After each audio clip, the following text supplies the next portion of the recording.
नमस्कार दोस्तों ज्ञानवर्धक कहानियाँ में आज और एक कहानियाँ लेकर आया हूँ। कहानी का नाम है जब दुर्योधन ने अपने पत्नी को कर्ण के साथ देखा तो क्या हुआ। चैनल को सब्सक्राइब नहीं किए हैं तो चैनल को सब्सक्राइब जरूर कर ले। तो चलिए कहानी की ओर बढ़ते हैं। दुर्योधन की पत्नी का नाम भानुमति था। भानुमति के कारण ही यह मुहावरा बना था, कहीं का ईंट कहीं का रोड़ा, भानुमति ने कुनवा जोड़ा। भानुमति काम्बोज के राजा चंद्रवर्मा की पुत्री थी। राजा ने उनके विवाह के लिए स्वयंवर रखा था। स्वयंवर में शिशुपाल, जरासंध, रुक्मणी, वर्क और दुर्योधन और कर्ण समेत कई राजा आमंत्रित थे।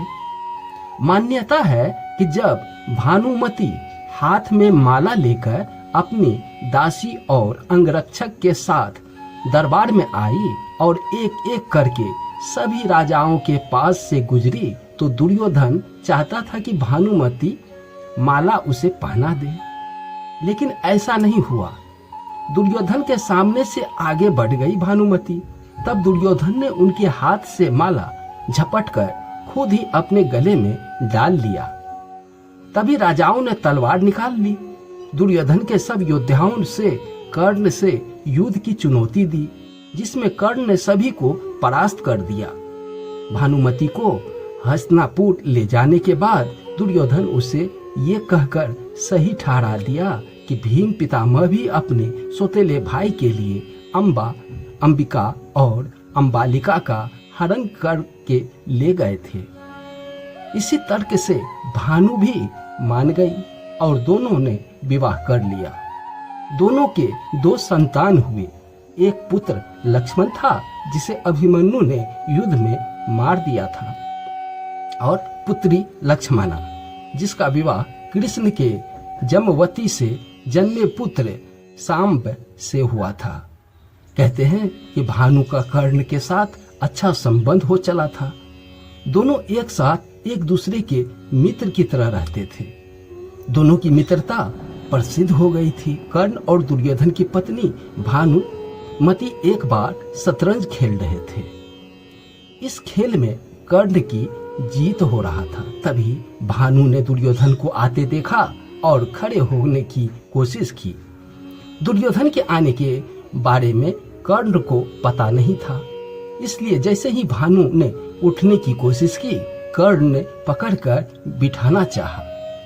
भानुमति के बदले उसके मोतियों की माला कर्ण के हाथ में आकर टूट गई। दुर्योधन तब तक कमरे में आ चुका था।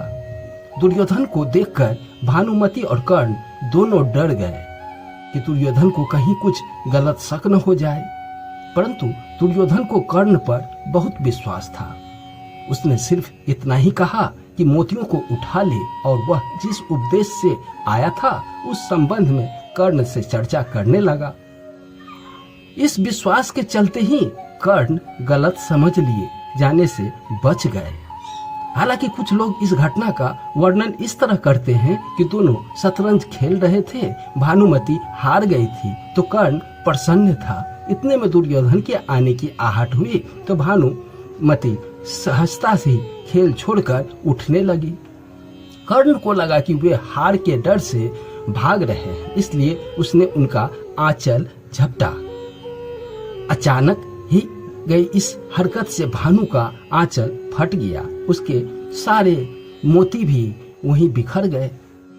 ऐसे ही समय कर्ण को भी दुर्योधन आता हुआ दिखाई दिया। दोनों शर्म से मरे जा रहे थे और उन्होंने डर सता रहा था कि अब दुर्योधन क्या समझेगा।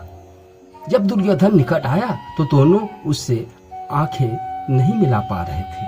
तब दुर्योधन हंसकर कहा, मोती बिखरे रहने दो या मैं तुम्हारी मदद कर दूं। कहते ही भानु बेहद ही सुंदर, आकर्षण, तेज बुद्धि और शरीर से काफी शक्तिशाली थी। गंधारी ने सती पर्व में बताया है कि भानु दुर्योधन से खेल खेल में ही कुश्ती करती थी, जिसमें दुर्योधन उससे कई बार हार भी जाते थे। भानु को दुर्योधन और पुत्र की मौत का गहरा धक्का लगा था। दोस्तों यह कहानी पसंद आई हो तो चैनल को सब्सक्राइब जरूर कर ले। मैं इसी तरह का वीडियो लेकर रोज आता हूँ। धन्यवाद।